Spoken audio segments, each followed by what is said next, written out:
Olá, hoje é Pessoal na Rede, mais um episódio quente aqui para você, sabendo o que está acontecendo no país, na economia, etc. Vamos começar com nada mais, nada menos que Maria Lúcia Fatorelli, a guerreira da auditoria da dívida. Mas hoje ela vai falar sobre o novo marco fiscal e o impacto que tem sobre nós trabalhadores.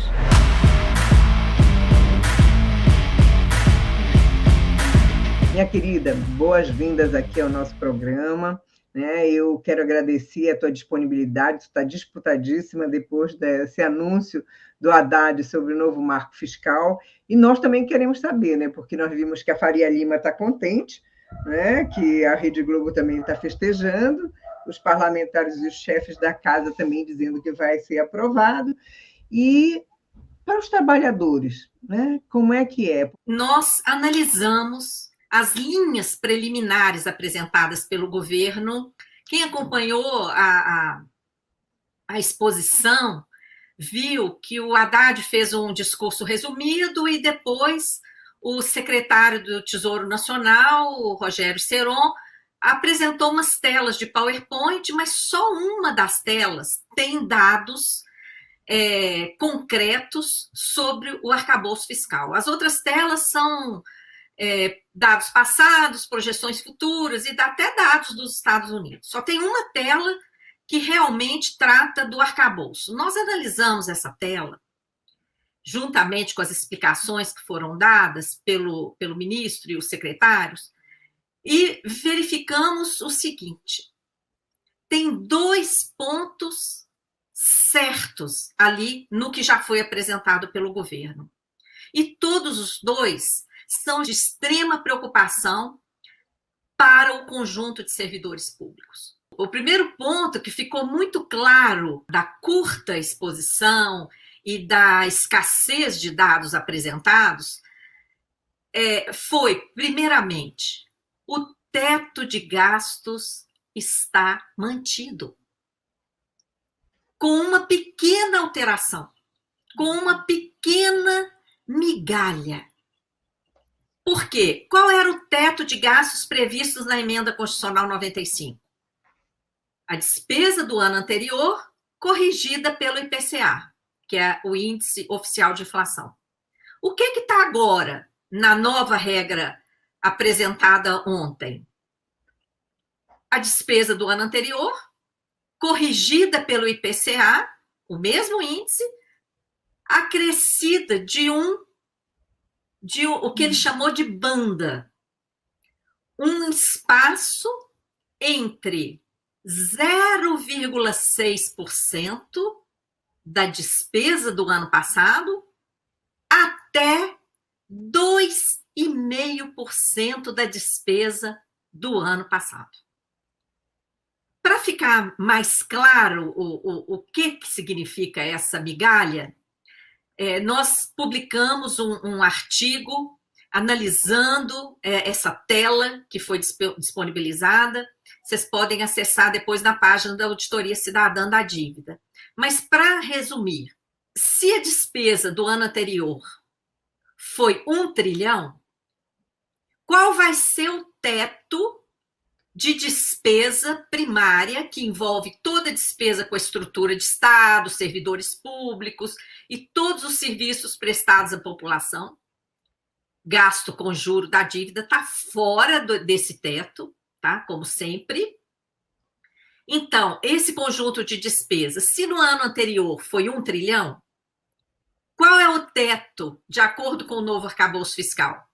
Aquele trilhão, mais a correção pelo Índice Oficial de Inflação, IPCA, mais 0,6% daquela despesa do ano anterior até 2,5% daquela despesa do ano anterior.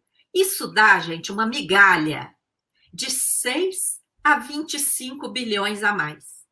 Então, nesse exemplo, o teto de gastos está mantido apenas com essa migalha que daria esse volume, se a despesa do ano anterior for 1 trilhão, daria 6 bilhões a 25 bilhões a mais apenas. considerando a calamidade em que nós nos encontramos depois desse governo Temer e Bolsonaro, que fizeram o que fizeram, e descaso com as políticas públicas, educação, saúde, com o imenso fosso que nós temos de, como você falou, defasagem salarial. Os servidores estão há anos sem reposição inflacionária, quanto mais reajuste. Há quanto tempo não se fala em reajuste? Nem reposição inflacionária servidores públicos têm tido. Concursos defasados, órgãos, vários órgãos desmontados, sem condições de trabalho. Então, é evidente que esse teto vai colocar uma despesa para disputar com outra.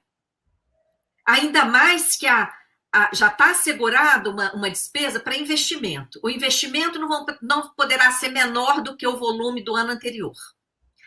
Então, vai ter que ter investimento. E é bem-vindo, precisa muito investimento mesmo. Só que, diante do teto que está sendo mantido no novo arcabouço fiscal, o que vai acontecer? Qualquer despesa que tenha algum aumento vai forçar que as outras caiam, porque tem que caber dentro do teto. O conjunto de despesas primárias terá que caber dentro do teto estabelecido no novo arcabouço fiscal. Então, Berna, nós teremos uma situação de continuidade de arroxo, evidentemente, com esse pequeno acréscimo aí do que o governo chamou de banda entre 0,6% da despesa do ano anterior até 2,5% dessa mesma despesa do ano anterior. Então, nós vamos ter um teto mínimo de despesa do ano anterior mais IPCA mais 0,6%, ou um teto máximo de despesa do ano anterior mais IPCA mais 2,5% daquela despesa do ano anterior. O teto é esse. Agora, tem um outro teto. No arcabouço fiscal, tem mais um teto além desses dois. A gradação entre 0,6 e 2,5 vai depender da receita do último ano. Então, se houve aumento de receita, por exemplo, de um valor 100, só poderá ser aplicado ao aumento de despesas o máximo de 70% da variação da receita do ano anterior. Tá? Então, se variou 100 para cima, esse 70% dessa variação poderá entrar nesse cálculo aí dessa banda, tá? Nesse espaço aí. Vai determinar até onde vai poder ser esticado entre 0,6 e 2,5. Dentro desse espaço. Não vai poder passar disso. Esse é o teto. E se a receita for zero? Se a variação da receita for zero? Se a receita do último ano foi igual à do ano anterior? Não houve variação. Isso significa que a despesa vai ficar no teto mínimo, que é despesa do ano anterior mais IPCA mais 0,6%. Quer dizer, praticamente igual ao atual teto de gastos. Tá? Isso é gravíssimo, porque além dessa amarra de manter o teto, que deixa o gasto com a dívida nunca auditada de fora, tá? Por isso é que a Faria Lima, como você mencionou, todos os bancos, a grande mídia, financiada também pelo setor financeiro ou com seus conselhos de administração comandados por eles, estão felizes da vida, não é? Estão comemorando, lógico. Está garantido todo o privilégio do sistema da dívida. E, além disso, Por que eles ainda estão comemorando mais? Está lá na tela, disponibilizada pelo governo, na única tela. Eles fizeram lá um resumo da expectativa do mercado financeiro para o déficit fiscal, porque o mercado financeiro estava prevendo déficit fiscal para 2023, 24, 25 e 26. O que está na proposta do arcabouço fiscal? Um compromisso de superávit primário. Ano que vem zera o déficit e superávit nos outros 2 anos. Então, além de garantir o privilégio do sistema da dívida, o governo ainda está voltando com a amarra do superávit primário para garantir mais uma sobra ainda para mais gastos com juros e amortizações da dívida e atendendo às expectativas do mercado e superando essas expectativas. Tá? Então, infelizmente, Berna, esse arcabouço fiscal vem em sentido contrário a tudo que foi prometido durante a campanha eleitoral. O que foi prometido foi o fim do teto de gastos. Esse novo arcabouço fiscal mantém o teto de gastos, com essa migalha dessa banda de apenas 0,6% a 2,5%, e mesmo assim, dependendo de várias coisas. E ainda volta com a meta de superávit primário. Muito obrigada.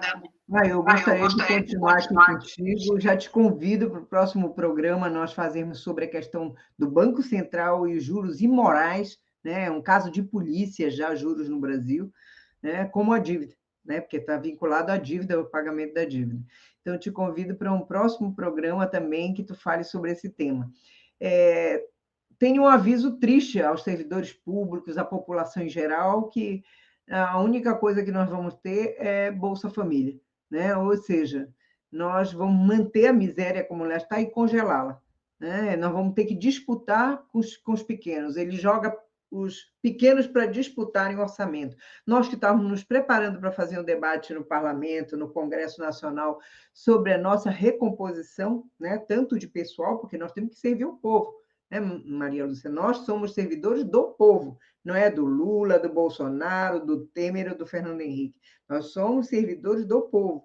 E esses servidores estão super debilitados com o INSS, tu entra com uma aposentadoria e vai sair não sei que ano, porque tu não tem mais pessoal no INSS, não tem concurso, né? Olha o que fizeram com o IBAMA, entende? Desmontaram o INCRA, desmontaram o IBAMA, todo o setor de informática também. Então, ou seja, nós necessitaríamos recompor o Estado brasileiro e também com alguma dignidade salarial, né? Que muita gente tem 2, 3 empregos, fazendo Uber, fazendo não sei o quê, para complementar a renda.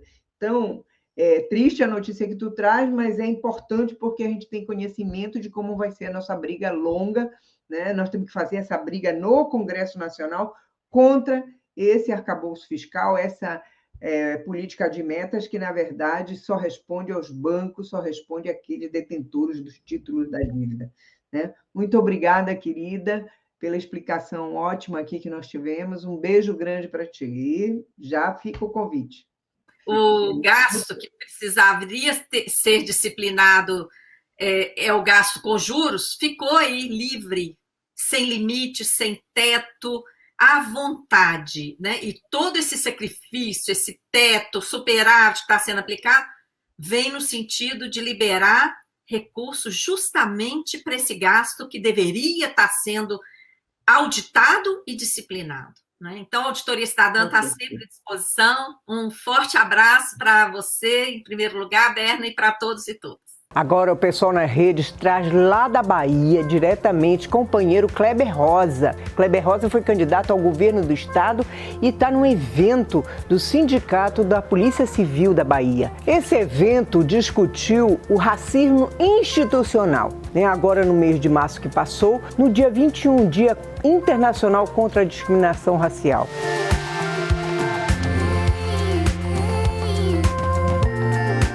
Eu sempre fui um ativista, também sindical. Desde que eu entrei na polícia, eu vim participar da luta sindical e já disputei eleição desse sindicato como candidato a presidente. Em uma dessas disputas, eu tinha dado uma entrevista recente falando de um massacre que aconteceu no Nordeste Amaralina, em função da morte de um policial militar que foi brutalmente assassinado. E a revanche veio e em um mês 70 pessoas foram mortas no Nordeste Amaralina. E eu dei uma entrevista bastante contundente. E essa entrevista minha foi utilizada na disputa eleitoral, pela outra chapa, obviamente, pegando trechos, e um deles dizia assim, ó: como é que vocês vão votar num policial que diz que é cultura da polícia baiana matar preto? É importante dizer que a gente também, na nossa mesquinhez, e as pessoas, na sua mesquinhez, também reproduzem e legitimam o racismo, quando não topam fazer um debate sério e responsável, mesmo quando está em jogo uma disputa sindical. Eu quero dizer também que cada policial é conivente e é cúmplice quando aceita registrar uma ocorrência encaminhada por prepostos policiais, na qual está evidente uma situação de violência racial, e esse indivíduo registra, e esse delegado acata, sabendo do que está em jogo, mas faz o jogo do corporativismo. Então, as pessoas precisam assumir a responsabilidade do que fazem. E eu quero dizer que eu escolhi fazer a luta dentro da polícia. Desde o início, nós fundamos o movimento sindical Sankofa.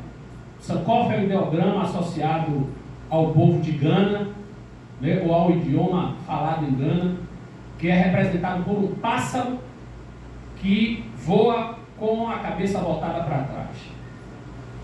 E eu queria me afirmar como ativista policial negro, que sei do meu lugar, sei da minha origem e sei o que eu estou fazendo aqui dentro, para não sucumbir ao corporativismo.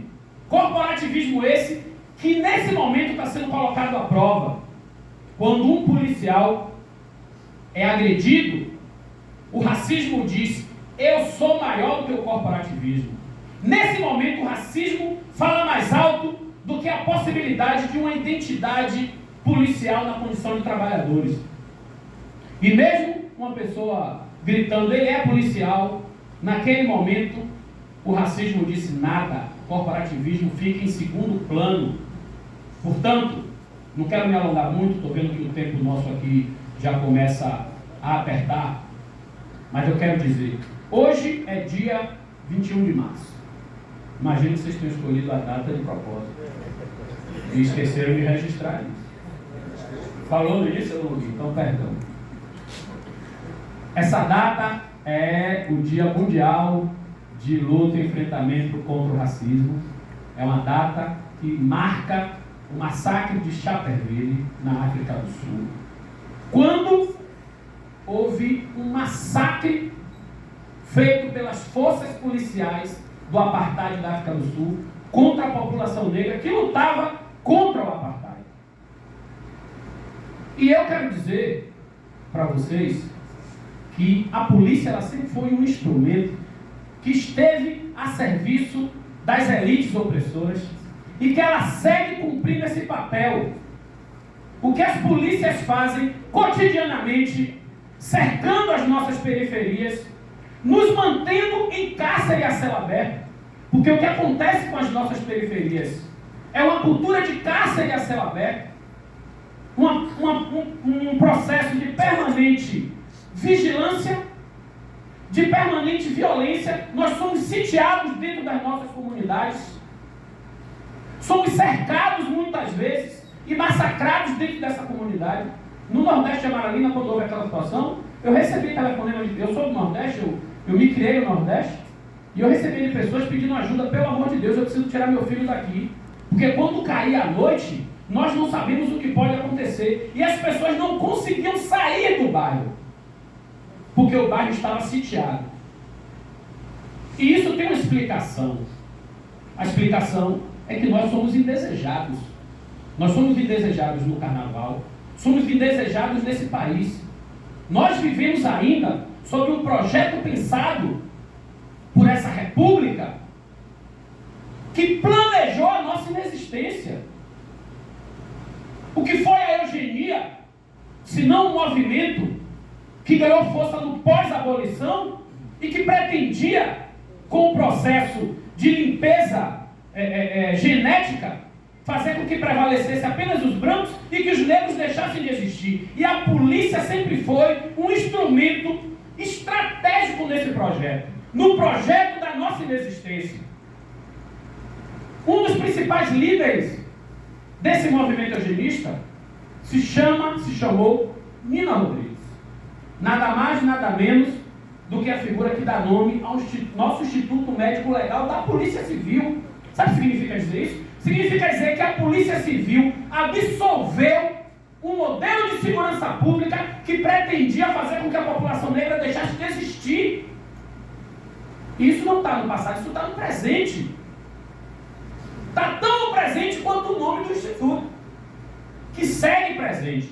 Inclusive, quero desafiar o senhor Hipó a fazer um grande movimento para a gente mudar o nome do Instituto Nina Rodrigues. Nós precisamos fazer isso. Uma questão de resgate histórico de honra para nós. Nós precisamos fazer isso. Então eu quero dizer sim, o que aconteceu no carnaval com o nosso irmão prova uma coisa que já está escancarada. A polícia, a segurança pública é racista. A polícia militar é uma instituição racista. A polícia civil é uma instituição racista. E que é verdade. A gente precisa responsabilizar os policiais que puxam o gatilho. Mas nós não podemos perder de vista quem dá a ordem. Samuel trouxe isso aqui. E eu não estou falando só do comandante da guarnição. Eu estou falando de uma ordem tácita, por exemplo, do silêncio diante de um fato desse. O silêncio das estruturas governamentais diante de um fato desse é uma legitimação e uma autorização para que isso permaneça. É dizer para os policiais que fizeram: fiquem tranquilos, nós estamos aqui para garantir que tudo permaneça como está. Nós estamos aqui para garantir que nada te aconteça e que vocês continuem cumprindo essa tarefa que é de gritar todo dia na nossa cara que nós somos os indesejáveis.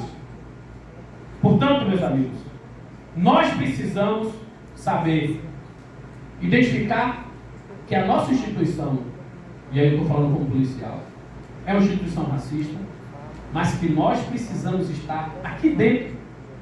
E por fim, eu quero dizer, quando eu entrei na polícia, apenas com 25 anos, eu já era militante do movimento negro, né?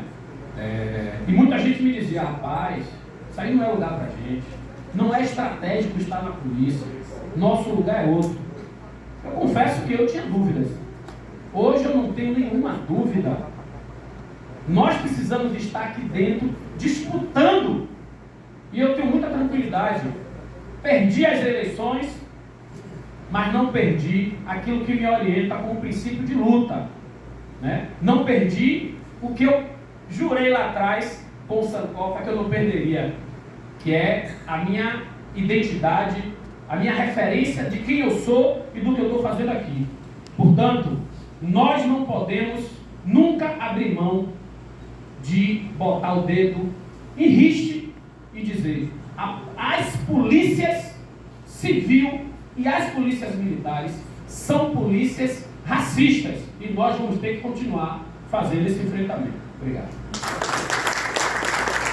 Essa semana nós iniciamos uma série com o Livres, que é uma rede, né, de relações de cooperativas e relação produtor-consumidor. Assista aí Arley Medeiros, o criador do Livres, e também Guilherme Prado, lá de Santos.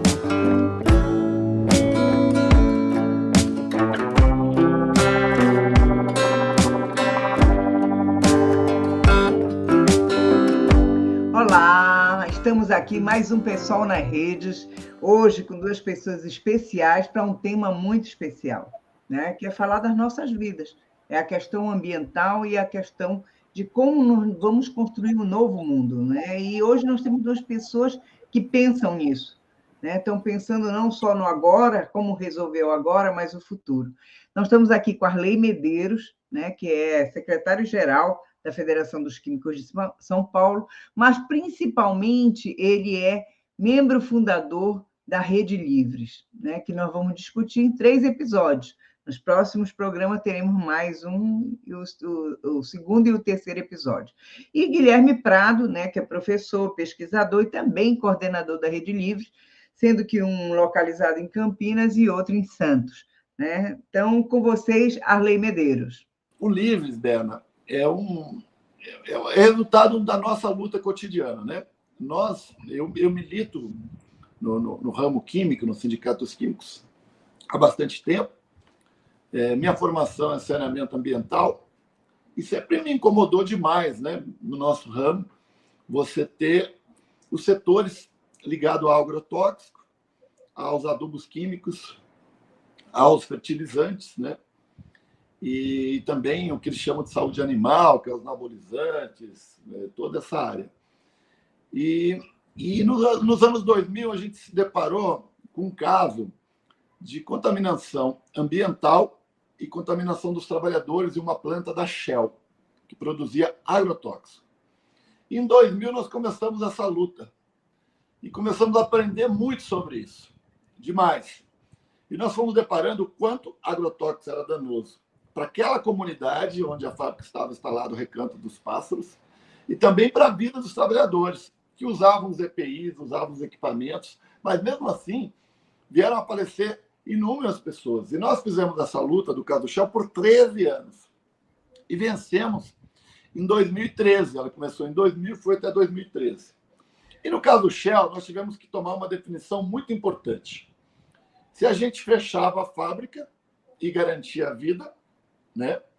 Ou se a gente deixava aquela fábrica funcionando e os trabalhadores continuariam perdendo a vida. E nós tomamos uma decisão na Assembleia do Sindicato que a vida estava acima do lucro. E nós decidimos que a fábrica ia ser fechada. Parece contraditório, né, para um sindicato essa decisão, mas foi muito importante e muito corajosa. E o que nós aprendemos nessa luta? A vida sempre está acima do lucro e de qualquer coisa.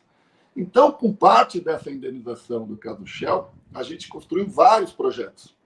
E um deles foi a gente discutir profundamente que nós tínhamos que construir algo alternativo ao que eles chamam de economia verde, que na prática é o agrotóxico, é o adubo químico, é tudo que destrói a vida, destrói o trabalhador, destrói o meio ambiente, porque o agrotóxico cai nas plantas, depois é lavado para os rios e destrói toda uma cadeia.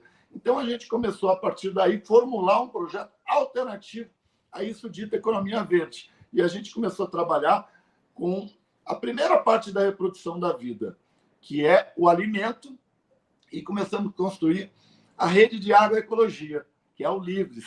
E hoje nós estamos muito felizes, já está dando muito fruto, mas essa parte eu quero que o camarada Guilherme, que é o nosso pensador, um dos que elaboram toda essa concepção, fale um pouco.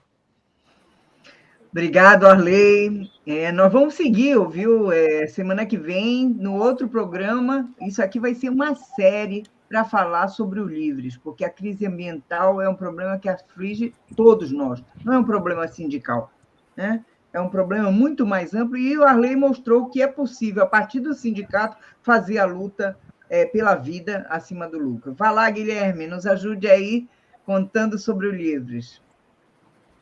Obrigado, Berna, pelo convite. Prazer estar aqui com o companheiro Arley, que nos ajudou a fundar esse Livres, nessa rede que é um resultado de um momento histórico, né? Nada acontece do nada. As coisas acontecem de acordo com o seu momento histórico, com a sua conjuntura, enfim, com a conjuntura histórica que proporciona pensar, refletir e entender e agir sobre os momentos que se abrem, né? E se a gente for olhar o momento que a gente está hoje, a gente entende por que o Livres é necessário, né? A gente tem uma crise de vários aspectos, mas que, em último, é uma crise da vida. E essa crise da vida afeta todos os âmbitos, né? Seja o econômico, o social, do trabalho, tudo que a gente está inserido enquanto sociedade, né? Mas eu diria que em 2 sentidos o Livres é essencial. No ambiental e na reorganização do trabalho. A questão dos químicos parece contraditória, né? Os químicos estão trabalhando na indústria que foi responsável pela dita Revolução Verde, né? Que era o pacote tecnológico de agrotóxicos, de endividamento dos agricultores, que faziam eles passarem de trabalhadores que criaram toda a diversidade da comida, que cultivaram o mundo inteiro, que nos deram o brócolis, a banana, nos deram a cana, tudo que é gostoso da gente comer, eles nos deram cultivando a terra, mas aí passaram a ser escravos do capital.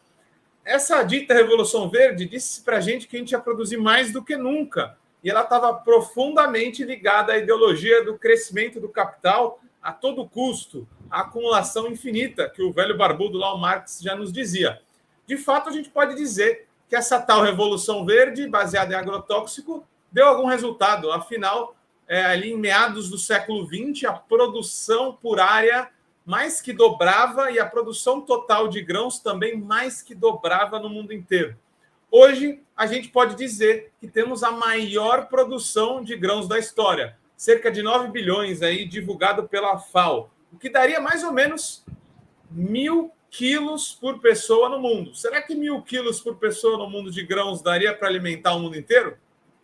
Deveria, mas não é o que acontece. Na verdade, a gente viu a fome aumentar por causa da Covid e as outras mazelas sociais, pois o capitalismo encontrou na fome uma forma de recuperar também seus lucros. A gente está chegando a quase 900 milhões de pessoas com fome no mundo.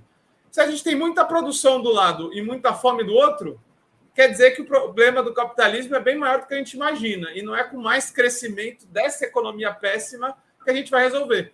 A forma é ligar agricultores e consumidores de forma solidária e cooperativa. E é aí que o Livres entra, conseguindo ligar essa oferta com uma demanda que existe, mas não de comida com veneno, e sim de comida saudável. E daí todas as relações solidárias e cooperativistas que o Livres também reativa, de uma forma onde o agricultor está bem desde a semente até o entregador, entregando de forma solidária e cooperativa também. Então, a gente tenta resolver, claro, aqui no micro, vários problemas que o capitalismo trazem, que é a redistribuição radical de coisa boa, coisa saudável para os trabalhadores. Mas isso nós vamos ver no próximo episódio do PSOL nas Redes. Eu agradeço, então, o Arley e o Guilherme, né? E na semana que vem, então, vocês vão assistir como é que funciona o Livres. Essa relação que fala Arley e fala Guilherme sobre a relação produtor-consumidor e como ter uma relação mais harmônica, não só na natureza, mas entre os seres humanos. Obrigada a vocês dois e semana que vem conto com os dois de novo. Um beijo grande. O pessoal nas redes também esteve presente direto do lançamento do Comitê do Rio Grande do Sul do Revoga Reforma do Ensino Médio. É uma campanha que se alastrou nacionalmente, já tem vários comitês em todo o país, né? Começou no Paraná, Rio de Janeiro, é São Paulo, é Brasília, Mato Grosso do Sul e Rio Grande do Sul também está dentro dessa. Assista aí como foi e lotado que tivemos que sair do auditório porque não tinha espaço.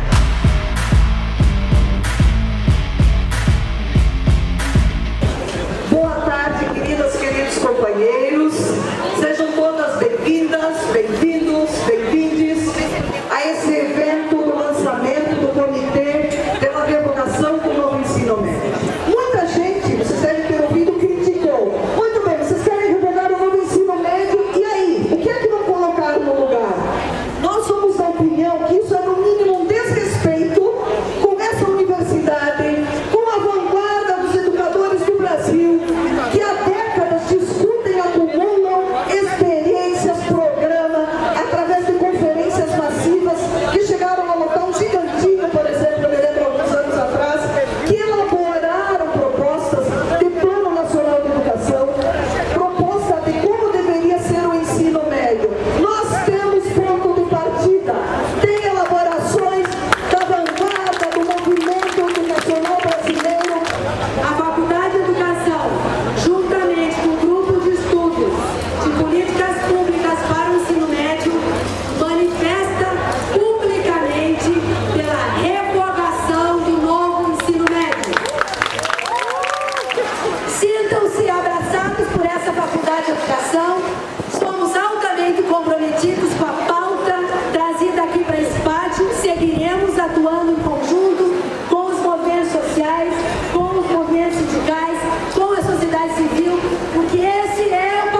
debate de onde surge esta reforma do novo ensino médio.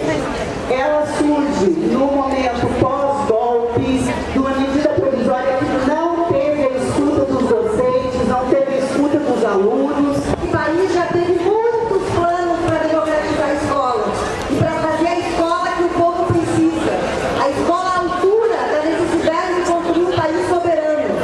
E essas tentativas todas foram interrompidas por golpes. Em 37, em 64, em 2016. Tem 3 conferências da Unesco junto com o Banco Mundial. Nessas 3 conferências, as 2 primeiras participaram as entidades dos movimentos sociais. Na última conferência, que foi no ano passado, não participaram as entidades do movimento social. Mas participou quem? Bancos e empresários, junto na Unesco com o Banco Mundial. Nós tivemos importantes avanços nesses últimos anos, né? E um deles foi a aprovação das cotas na pós-graduação aqui na URGS, que é uma luta que já vem de muitos anos. Há 15 anos atrás, a gente aprovou as cotas aqui na graduação. E a gente quer continuar avançando com essas políticas de ações afirmativas dentro e fora da universidade. Mas o fato é que com a manutenção do novo ensino médio,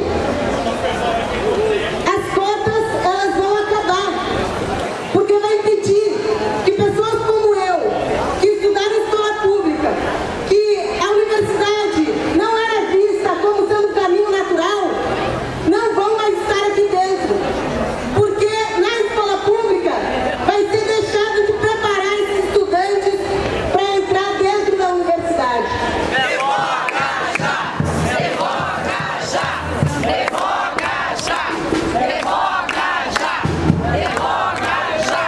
Você que está se organizando na sua cidade, na sua escola, na sua universidade, né? Assine aí o Revoga, passe para os seus amigos, para os seus colegas.